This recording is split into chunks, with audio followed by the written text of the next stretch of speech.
안녕하세요. 헬로 트래킹의 정우 현아입니다. 오늘은 저희가 설악산 공룡능선 준비물 편을 준비했습니다. 공룡능선은 우리의 로망이잖아요. 로망이죠. 진짜 한 번쯤은 꼭 가보고 싶은 곳. 가고 또 가고 싶은 곳. 맞아요. 그런 곳인데 저희 구독자님들, 헬프님들, 네. 헬프님들과 함께 그 함산 특집을 준비하게 됐는데 이름하여 프로젝트 공룡이죠. 맞습니다. 장장 2달 동안 준비했던 그 프로젝트 공룡이 일주일 뒤에 시작되죠. 5월 21일 네. 저희는 공룡으로 출동합니다. 처음으로 이제 구독자분들 그리고 헬프님들이랑 함께하는 함산인데 많은 분들이 어떻게 준비해야 되는지 모르시는 분들이 계셔가지고 네. 저희 경험을 토대로 설명하는 시간을 갖도록 하겠습니다. 네.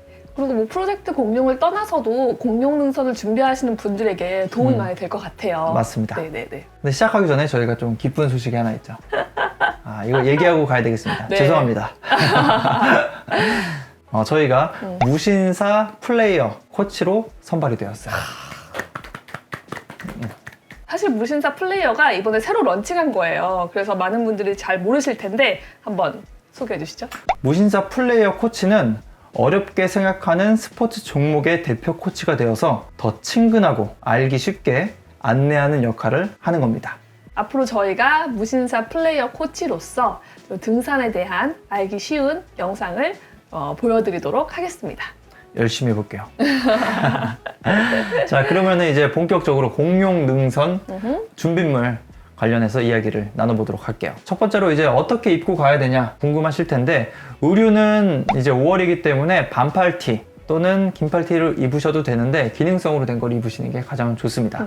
저는 반팔티를 입고 갈 거고요. 바지는 반바지에 레깅스를 입으셔도 되고 아니면 긴 바지 입으셔도 상관이 없습니다. 국립공원이다 보니까 정비가 잘 되어 있어가지고 레깅스를 입어도 크게 다칠 일은 없을 거예요. 이거는 기호에 맞게 선택하시면 될 것 같아요. 근데 이제 가장 중요한 건 아우터예요. 맞아요. 고도가 높고 그 다음에 저희가 새벽에 출발을 하기 때문에 밤에는 추울 수 있고요. 그 다음에 올라가서는 바람이 많이 불 수 있기 때문에 얇고 가벼운 바람을 막아줄 수 있는 아우터 하나 정도 준비해 주시면 딱 좋습니다. 네. 그리고 양말은 신는 거를 포함해서 하나 더 챙겨 가시는 걸 추천드려요. 공룡 능선 코스 자체가 길기 때문에 발에 땀이 차고 그렇게 되면은 물집이 잡히기가 굉장히 쉽습니다. 맞아요. 그래서 중간에 휴식을 할 때 양말을 한번 갈아 신어 주시면 굉장히 쾌적하고 좋습니다. 혹시 양말을 못 갈아 신는 경우에는 신발을 벗으셔가지고 좀 양말을 말려주시는 것도 방법이에요. 맞아요. 계속 그런 식으로 해서 열을 빼주시는 게 맞아요. 좋습니다. 그리고 공룡 능선 타실 때 거기가 상당히 그 그늘이 없어요. 거의 없죠. 자외선도 굉장히 센데 그늘이 없기 때문에 공룡 능선에 올라가실 때는 그 선글라스랑 모자도 꼭 가져가셔야 합니다. 더군다나 또 고도가 높은 상태에서 직사광선을 받으니까 눈이 굉장히 시려요. 엄청 시리죠. 그래서 이거는 꼭 필수템으로 가져가시고요. 그리고 경우에 따라서는 팔토시도 챙겨가시면 좋을 것 같아요. 이번에 해가 많이 난다고 하면 저 같은 경우는 반팔티를 입고 가기 때문에 팔토시를 챙겨 갈 거고요. 긴 팔을 입고 오시는 분들이라면 사실은 뭐 팔토시가 필요는 없겠죠. 그렇죠. 그래서 이건 선택사항으로 가져가시면 될 것 같습니다. 네. 그 다음으로는 무릎 보호대랑 이제 등산 스틱을 챙겨 가셔야 되는데 등산 스틱은 마등령에서 올라갈 때도 많이 필요하지만 마지막에 이제 무너미 고개에서 하산하실 때 체력이 많이 떨어져 있기 때문에 이때 무릎 보호대랑 스틱이 없으면 굉장히 무릎이나 허리에 무리가 많이 가요. 그래서 없으시다면 이번 기회에 좀 저렴한 거라도 구입을 하셔가지고 좀 갔으면 좋겠습니다. 한번 가져가 보니까 있고 없고의 그 차이가 하늘과 땅 차이예요. 맞아요. 와, 정말 갖고 가시면 특히 스틱은 그 신세계를 경험하실 수 있습니다. 맞아요. 스틱은 정말 어떻게 해서든 구하셔가지고 가셨으면 좋겠습니다. 맞아요. 그리고 또 챙겨가셔야 하는 게 반장갑이죠.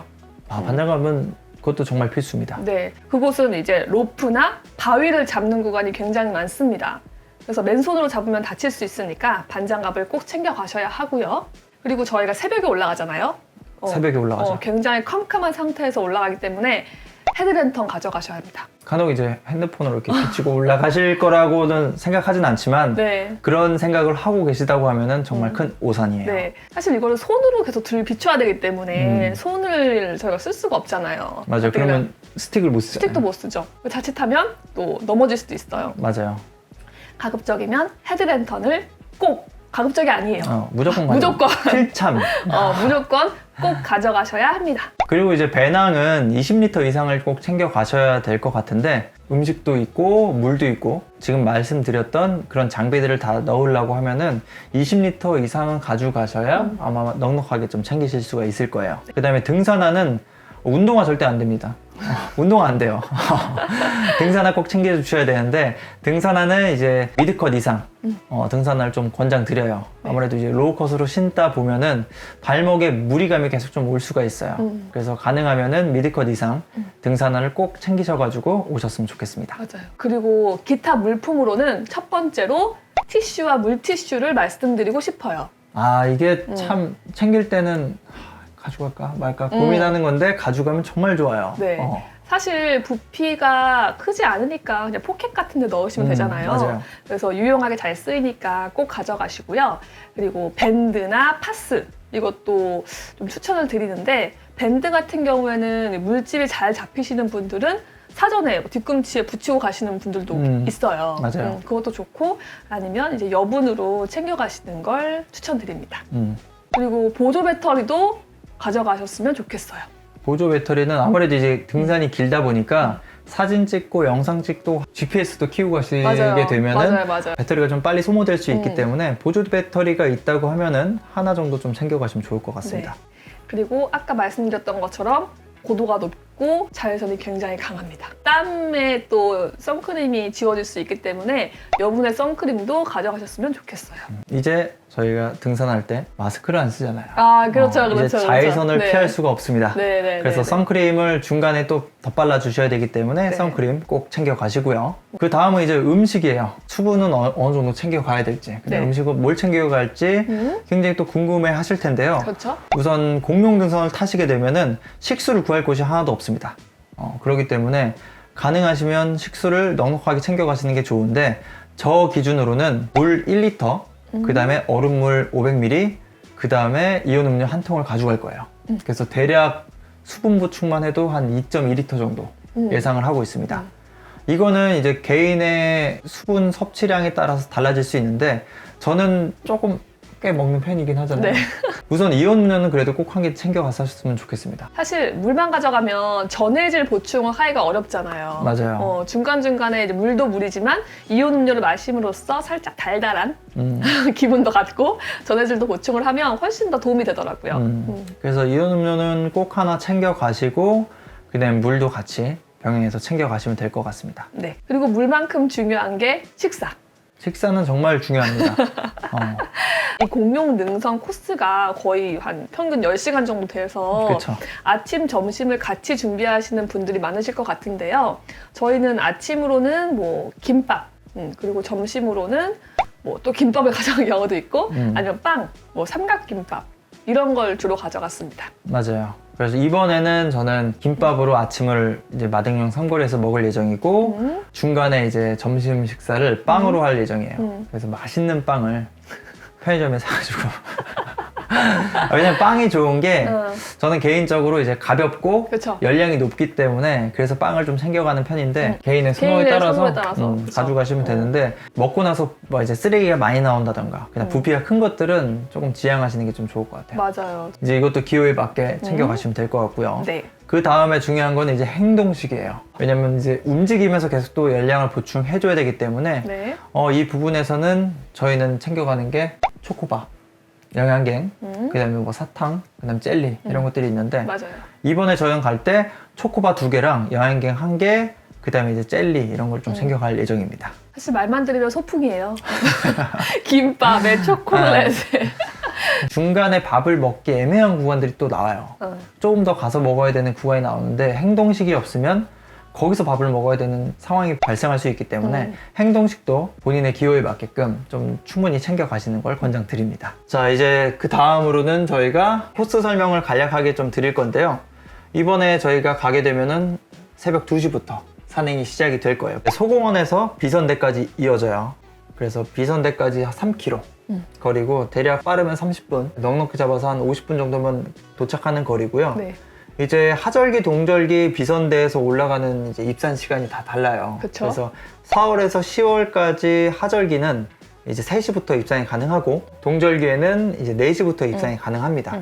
근데 저희가 이제 5월 21일은 하절기이기 때문에 3시부터 가능하죠. 2시에 출발해서 비선대까지 3시 안에 도착한 다음에 거기서 대기를 하다가 이제 출발할 거예요. 네. 소공원에서 비선대까지 가는 길이 굉장히 쉽잖아요. 둘레길보다도 쉬운 그냥 평지길이라고 보시면 돼요. 무장의 탐방로라고 해서 그죠? 네네네네. 그렇기 때문에 여기를 가실 때 그날 컨디션을 체크해보고 아, 안 되겠다 싶으시면 울산바위로 빠지시면 됩니다. 네. 그렇게 하시면 되시고 혹여나 갔다가 좀 힘들 것 같으면 뒤로 돌아오셔도 괜찮아요. 그 다음은 이제 비선대에서 마등령 올라가는 길이죠. 총 거리는 이제 3.5km인데 예상 시간은 보통 3시간에서 4시간 정도 잡아요. 사실 저는 공룡능선 코스 중에서 이 구간이 너무 힘들었어요. 시작부터 와, 뭐지?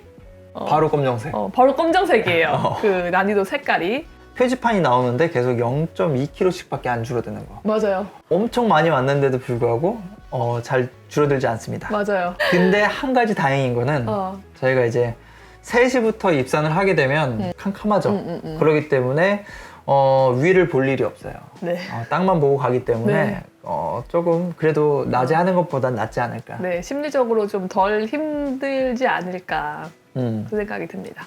그리고 또 하나 팁을 드리자면 이제 일출 시간이 5월 기준으로는 이제 한 5시 반쯤이에요. 그래서 이제 일출을 올라가는 길에 보게 될 건데 빠르신 분들은 마등령 삼거리까지 올라가실 거지만 보통은 이제 가는 길에 보실 거예요. 네. 데크길. 맞아요. 계단길. 진짜 멋있죠. 거기가 이제 속초바다도 좀 보이고 그다음에 공룡능선 이제 능선길도 보이고 대청볼도 보이고. 맞아요. 거기서 이제 일출 시간이 좀 맞으시면은 그쪽에서 보고 가시면 좋을 것 같습니다. 네.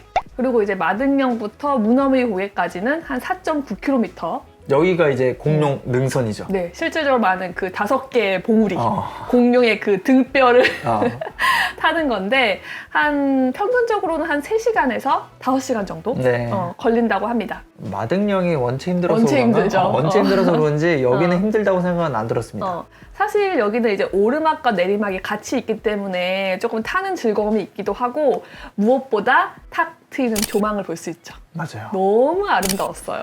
네네. 날씨가 허락된다면 여기서는 이제 속초 바다를 보면서 네. 그다음에 이 설악산의 웅장한 모습을 다 볼 수 있기 때문에 이쪽을 타실 때는 시간적 여유를 가지고 충분하게 즐기시면 탔으면 좋겠습니다. 맞아요. 그다음에 이제 맨 마지막 등뼈인 신선대. 신선대 도착하시면은 포토 스팟이 있어요. 네. 그래서 거기는 어딘지 모르시면은 저희가 예전에 올렸던 공룡 능선 코스 소개를 가셔가지고 네. 거기 사진 찍는 장소를 확인하셔가지고 거기서 꼭 인생샷 꼭 남기시길 바랍니다. 맞아요. 거기 찍으면 진짜 요거는 정말 건졌어. 그 공룡 능선을 왔다 갔다고 정확하게 말씀드릴 수 있는 사진입니다. 맞아요. 거기서는 이제 공룡의 등뼈가 완연하게 다 보이기 때문에 그쪽에서 찍으시면 정말 멋있는 사진 한 장 남기고 오실 수 있습니다.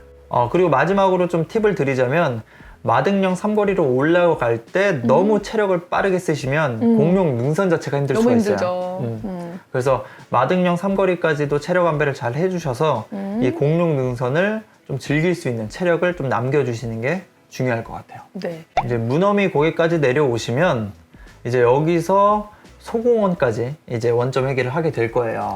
근데 여기가 총 8.3km예요. 소공원까지. 그러면 예를 들어서 이제 비선대에서 소공원 3km를 빼도 거의 5km 정도를 하산을 해야 되는데 길죠. 깁니다. 진짜 길어요. 길고 문어미 고개까지 도착했으면 체력적으로 많이 이제 지쳐있기 소진했죠. 때문에 하산할 때 다치기가 쉽습니다. 그래서 무릎 보호대랑 스틱을 이때는 꼭 사용을 해야 돼요. 꼭 사용을 하셔가지고 하산을 하시고 식수를 양폭대피소 내려가는 길에 이제 양폭대피소를 만나면 거기서 식수를 좀 구할 수가 있습니다. 그리고 한 가지 다행인 거 여기가 청불동 계곡이 있죠. 너무 아름답죠. 정말 너무너무 아름다운 그 계곡물 그리고 그 산세. 사실 코스가 길긴 정말 긴데 또 이제 아름답기 때문에 그나마 좀 버틸 수 있었던 것 같아요. 맞아. 에메랄드빛 맞아요. 그 물이 촥촥 내려오잖아요. 그런 거를 보면서 또 내려오니까 그래도 조금 시원하고 눈도 즐겁고 눈이 즐겁죠. 그렇게 해서 내려올 수 있는 것 같아요. 근데 쉬운 건 아닙니다. 쉽진 않아요. 좀 지쳐요. 좀 길다 보니까 좀 지칠 수 있는데 거기도 다치지 않게 천천히 이제 안전장비 사용해가지고 내려오시면은 행복한 식당들이 기다리고 있죠? 맞아요. 벌써 현아가 기다리고 있을 겁니다. 오늘 이렇게 해서 이제 3월부터 준비했던 프로젝트 공룡이 이제 모든 미션이 마무리가 되고 저희가 일주일 뒤에 출동을 하게 됐습니다. 너무 이 기간도 사실 이제 코로나가 탁 끝나는 기간도 딱 맞아가지고 저희가 이제 마스크 벗고 다 같이 산행을 할 수 있게 됐는데 정말 기대도 되고 어떻게 말로 표현이 안 됩니다. 저희 많은 헬프님들이 이제 응원을 해주셔가지고 또 재밌게 할 수 있을 것 같은데 저희가 그 산행기는 또 그때 한번 촬영을 해가지고 인사를 드리도록 하겠습니다. 21일 날 공룡능선에서 다치지 않고 안전하게 모두 산행을 하셨으면 좋겠습니다. 그리고 22년도 무신사 플레이어 코치로서도 열심히 활동을 할 테니 잘 지켜봐 주세요. 열심히 활동하겠습니다. 그러면은 21일 날 공룡능선에서 뵙도록 하겠습니다. 시청해주셔서 감사합니다. 공룡에서 봅시다. 안녕.